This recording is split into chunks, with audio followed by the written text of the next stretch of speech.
Okay, so this is the dashboard for OneSystem.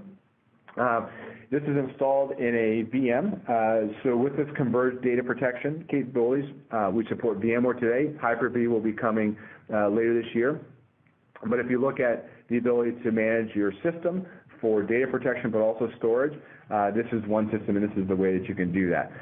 For those that appreciate a dark view or running Macs in the latest Mojave, you can do the dark view as well. I'm going to keep it in the light view just for visibility and the recording here. So at a dashboard view, we really have a high level about what's happening in my environment. Here I've got my overall system. The OneSystem VM is healthy, so all the components that are making this happen are healthy. I don't have any unprotected virtual machines or physical servers today. Things are going well. Policies are being applied and run on a periodic basis successfully. And here's my protection status. For the 72 machines, right now everything is healthy. Overall storage capacity utilization, and here are my 2 OneXafe clusters that are healthy. If I had alerts and alarms, they would show up on the dashboard, and then I can drill into and take specific actions based upon that. So based upon that, let's take a look at a couple things. So I'm going to look at the policies. So as I create a policy as an admin, I can define what type of policy I want to do, right? And so I have multiple policies set up here already, high, medium, low, etc. And you can see that at a high level, I can see which policy is protecting what number of machines, right? So my low priority policy is creating 38 virtual machines. It's taking a recovery point of 24 hours. It's doing a 1 daily, 1 weekly, 1 monthly, right? You can contrast that with the high priority where you're looking at 30 minutes, where we take a snapshot of all the data every 30 minutes, and you can see the retention period for that. Here's also an icon just so you can kind of see what's my local and offsite protection scheme. So these first 3 are all going to a OneXafe cluster, and this is the converged deployment model where the data protection services are running on the cluster, and there's a direct API call from VMware to the cluster. It doesn't go over NFS or SMB. It goes directly to the storage services running on the cluster. My highest priority policy is actually replicating to 2 places. It's replicating into StorageCraft's cloud, but it's also replicating to another OneXafe or third-party storage, depending upon how you set it up. But to create a new policy, you can just literally create this in a few clicks. So now I'm just going to decide how quickly I want to take my snapshots, and I'll do 1 every 15 minutes. And then I can figure out where I want to replicate this to, what storage destination. This hash value here that you see here is the container. This is for the storage services running on OneXafe. This will be cleaned up a little bit, but this is so a little awkward for the whole hash name. And now I just decide how long do I want to keep these recovery points. So I'm going to let's keep 21 dailies instead of 14, and let's do 5 weeks instead of 6, and 6 months. Now from here, I can decide where I want to replicate it to. Do I want to replicate it to another cluster, or do I want to replicate it to a third-party location? So here, let's do to an NFS, and let's also, the replication interval, I'm going to do daily replication. So depending upon my network, et cetera, I can do synchronous, or where it just replicates all the time, or I can do daily. So now I'm just going to click Save. So now I've just created a policy in a few clicks that I can apply to any number of virtual machines. So here, now I can take this. If I want to edit the policy, I can do that easily. But if I'm going to apply this to a number of machines, I'm going to look to my protection. So now we go out as part of OneSystem, we discover all the VMs in your VMware environment, as well as any physical servers that you have the agents deployed on. And so now from here, I can filter if I have a specific host I want to protect, or if I want to look at selecting, I'm just going to select these applications here, these VMs. You can select individual, or you can do by sorting. And now I can see it assigning a policy.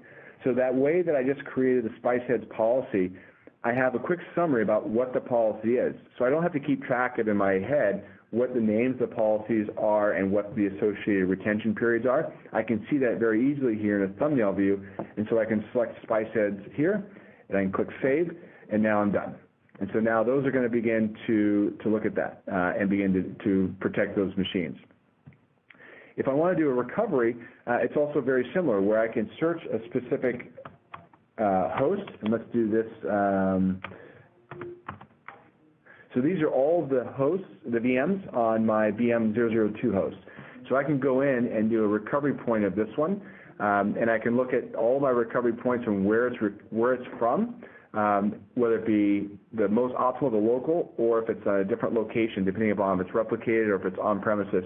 You can decide what you actually want to replicate and choose what point you want to replicate it to, where you want to replicate it to, is it going to be in which data store, and am I going to make it live, right? And then that's it.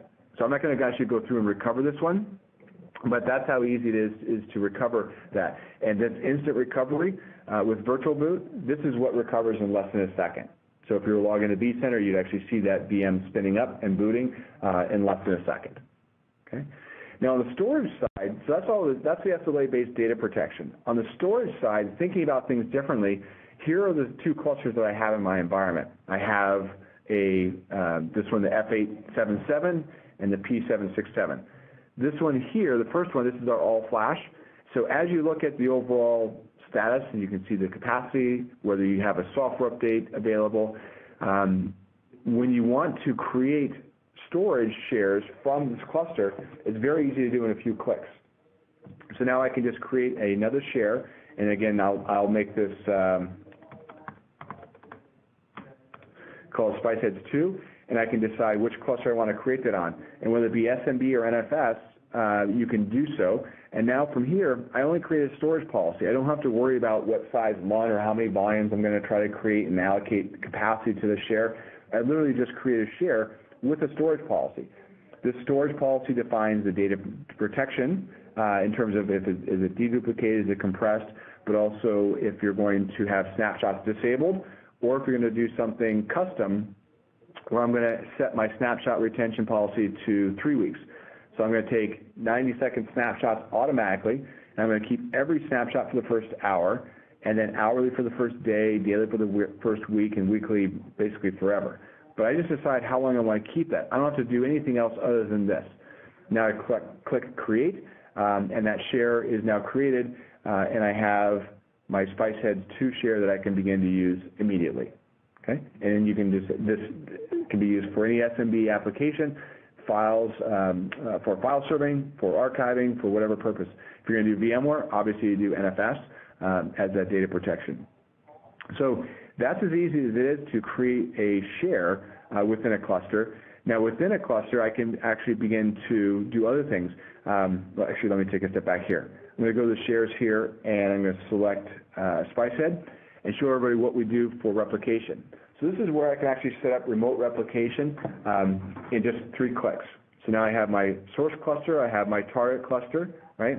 My replication share is SpiceHead 2 from this cluster to the next one. Now, assuming I'm on the same network, and I don't have to go over any firewall or an external port, you just click Finish and you're done. And so in 2 clicks, I just replicated SpiceHead 2 to another cluster. And now from here, I'll see my recovery point, and I have a read-only share on another cluster. You can do bidirectional replication, you can do multi-site, many-to-many, one-to-many architectures, depending upon what you need to do from a business perspective.